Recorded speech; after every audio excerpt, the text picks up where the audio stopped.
much more than that. In fact, what this really is, can revolutionize your life if you walk in it.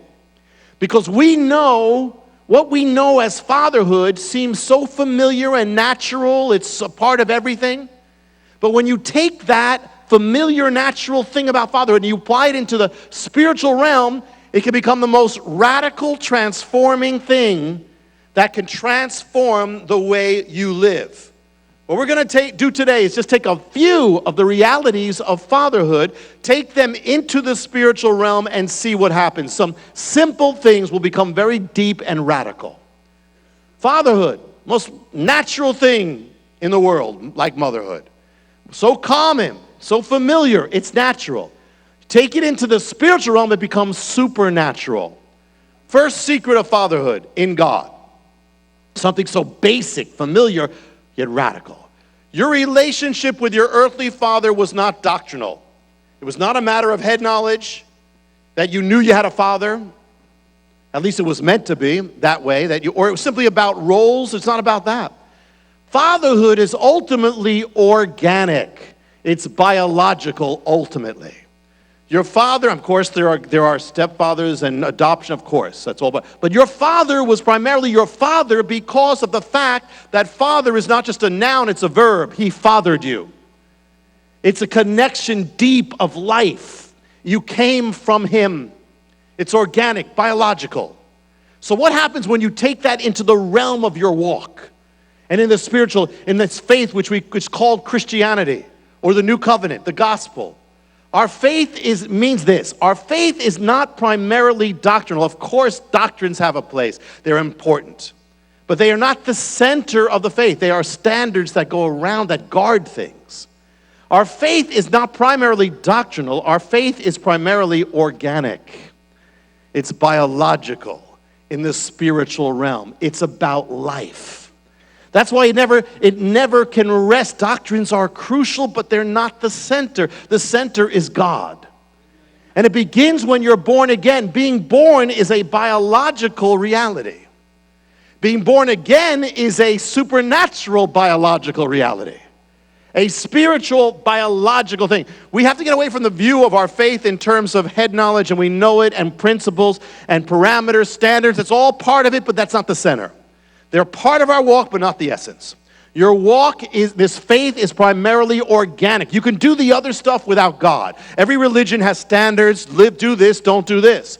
But there's something very radically different with our faith. Your relationship begins with birth. It is organic, the new birth.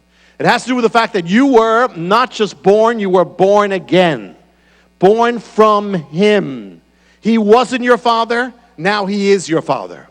So people speak of the fatherhood of God, hey, we're all just children of God. That's as meaningless as saying nobody's a child of God. God is spirit. The only way to be born of God is to be born of spirit. The new birth is naturally supernatural, or supernaturally natural. It's as natural as birth, yet as supernatural as the spirit. So the fatherhood of God is a supernatural thing that you can only call him father if you are born of him again. Born again. It's not about knowing that there is a father. It's about the realize first thing, your walk is not a thing, it's a living thing. It's organic. It's about life. That's what it means. It's the power of life. It's the reality of life. And that's where the action is. It's not about trying to live up to this thing. I mean, again, there's a place, but that's not where it's at. Standards aren't organic. It's about a living thing moving. It's about his life moving in your real life. It means that that's where the action is the life of God doing things in your life. Not trying that I can be good. Oh, that's great that you want it, but there's no power there until you do that by the power of life. When God is up there and you're down here, you're doing everything. God's in the background, looking up and judging. But that's not how it is. This is not about God watching you try to do the best you can. It's about God doing it in you. What most believers end up living with is a passive fatherhood. He's up there, I'm down here. A static fatherhood in the sky. The real faith and our real walk, that would be as lifeless as growing up with a father who never did anything for you but just watched you. Some of you dealt with that, but that's not the power of God. The power is a dynamic fatherhood that activates things, that does things in your life. The organic, when it becomes a living power in your life. Messiah is called the Prince Sar Chaim, the Prince of Life. God is called El Chai, the God of life. Living. It's not that you don't live up to standards. You do, but that's not the center. It's like having a flower. You know, that is to grow to a certain height. The standard is, that's just the standard, doesn't give you the power. It's the life in that flower that's going to make that standard. So there are standards, but that's not how you do it. You do it through life. How do you want to pray more, you want to be holier, you want to be more, have more love and joy. That's great. That's of God. But you're not going to get there by trying. You get there by the power of life. If you could do it, you don't need God. You don't work by yourself to attain it. That's why the Bible is always speaking of seeds and fruit, because it's organic. That's why it doesn't just speak about love being a standard. You should love, yes. You better love, yes. Yes. But it doesn't, or goodness, a standard. Yes, it is a standard, but that's not the heart of it. Faithfulness, standard. You got to be faithful. You better be faithful. Yeah. Self-control. Yeah, that's great. But it speaks of all these being fruit. Goodness is fruit. Love is fruit. Faithfulness is fruit. Even self-control is fruit, which means it doesn't come by you just say, I'm just going to do it.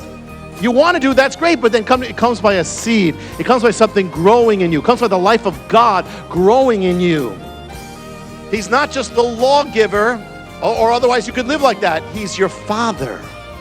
So it's not just standards of laws, that's part of it, but it's the life that He's given you. Let me show you something in Psalm 103.